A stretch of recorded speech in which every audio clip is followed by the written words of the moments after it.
अस्सलाम वालेकुम दोस्तों, आपका राज गल्फ न्यूज़ में बहुत बहुत स्वागत है। दोस्तों, आज की वीडियो में हम कुवैत की एक अपडेट और एक अपडेट ओमान की है जो आप सभी दोस्तों के साथ शेयर करने वाले हैं। तो अगर आप कुवैत और ओमान में रहते हैं तो इस वीडियो को आप शुरू से लेकर आखिर तक जरूर देखें। दोस्तों, वीडियो पसंद आए तो लाइक और शेयर जरूर करें। दोस्तों, पहली अपडेट ये है कि कुवैत के अलग अलग इलाकों में जहां पर पेट्रोल स्टेशन या फिर गैस स्टेशन होते हैं, वहाँ पर जो काम करने वाले वर्कर हैं उनकी तरफ से बहुत सारी शिकायतें जो हैं वो मसूल हुई हैं, जिस पर कि एक रिपोर्ट बनाकर साया किया गया है। जिसमें तमाम वर्करों की जो शिकायतें हैं उसमें ये बताया गया है कि बहुत सारे वर्कर जो हैं वो शिकायत कर रहे हैं कि उनके जो पेट्रोल स्टेशन या गैस स्टेशन है वहाँ पर बहुत सारे लोग ऐसे आते हैं जो कि पैसे दिए बिना गैस भरवा कर या पेट्रोल भरवा कर वहाँ से चले जाते हैं और पैसा नहीं देते हैं। इस तरह के वाक़ये जो हैं वो कुवैत के अंदर बहुत ही ज़्यादा पेश आ रहे हैं, जिसकी वजह से कुवैत में जो वर्कर हैं वो जो पेट्रोल स्टेशन या गैस स्टेशन पर जो काम करने वाले वर्कर हैं वो काफ़ी ज़्यादा परेशान हैं।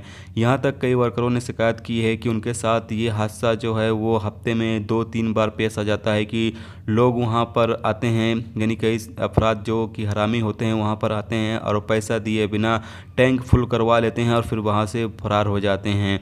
तो इस तमाम चीज़ों को ध्यान में रखते हुए कुवैत की जो अदालत है उसने एक रिपोर्ट साया की है, जिसमें उसने ये बताया है कि ऐसे तमाम अफराद के ख़िलाफ़ जो है वो कार्रवाई की जाएगी और उनको 3 साल की जेल की सज़ा और जुर्माना किया जाएगा। यानी कि अब ऐसे कोई भी इंसान इस तरह की हरकत करेगा या इस तरह का काम करेगा तो उसके ख़िलाफ़ कार्रवाई की जाएगी और उसको 3 साल की जेल की यानी 3 साल की कैद की सज़ा और जुर्माना किया जाएगा। तो ये एक अपडेट थी दोस्तों। अब बढ़ते हैं जो ओमान की एक अपडेट जो बहुत ही ज़्यादा अहम है। जैसा कि आप सभी दोस्तों को याद होगा कि 2-3 दिन पहले मैंने आप सभी दोस्तों के साथ एक न्यूज़ शेयर की थी, जिसमें मैंने आप सभी दोस्तों को ये बताया था कि ओमान के अंदर बारिश की वजह से 6 इंडियन शहरी की मौत हो गई थी। तो दोस्तों, इसी के हवाले से एक रिपोर्ट और जारी की गई है, जिसमें ये बताया गया है कि ये लोग एक पाइपलाइन कंपनी में काम कर रहे थे और ये लोग पाइप के अंदर काम करने के लिए गए थे कि जो बारिश है वो होने लगी थी और पाइप जो है वो काफ़ी लंबी थी और जिसकी वजह से पाइप के अंदर पानी जो है वो भर गया और ये लोग बाहर नहीं निकल सके, जिसकी वजह से इन लोगों की मौत हो गई थी। और दोस्तों, आपको जानिए कि जो ओमान के अंदर इंडियन एम्बेसी है वहाँ पर जो मौजूद अधिकारी हैं उन्होंने भी कंपनी के ख़िलाफ़ कार्रवाई कर रहे हैं और साथ में ओमान की जो हुकूमत है वो भी कंपनी के ख़िलाफ़ कार्रवाई कर रही है। और साथ में ये भी बताया गया है कि इनके जो शरीर है उनको उनकी फैमिली वालों को भेज दिया गया है और ये लोग इंडिया में जो है उत्तर प्रदेश से एक आध दो अफराद थे, आंध्र प्रदेश से एक आध दो लोग थे और बिहार से थे और तमिलनाडु से।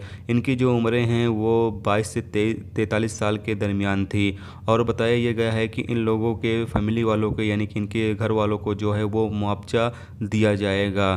तो ये एक अपडेट थी जो सोचा आप दोस्तों के साथ शेयर किया जाए। तो उम्मीद करता हूँ ये वीडियो आपको पसंद आई होगी। पसंद आई है तो लाइक और शेयर जरूर करें। चैनल पर नए हो तो चैनल को सब्सक्राइब करके साथ में बेल के आइकन को जरूर प्रेस कर दें, जिससे जब भी मैं कोई न्यू वीडियो डालूँ इसका नोटिफिकेशन आप दोस्तों को मिलता रहेगा। चलिए दोस्तों, फिर मिलते हैं नेक्स्ट वीडियो में नेक्स्ट टॉपिक के साथ। जब तक कि अपना ख्याल रखिए। खुदा हाफिज़।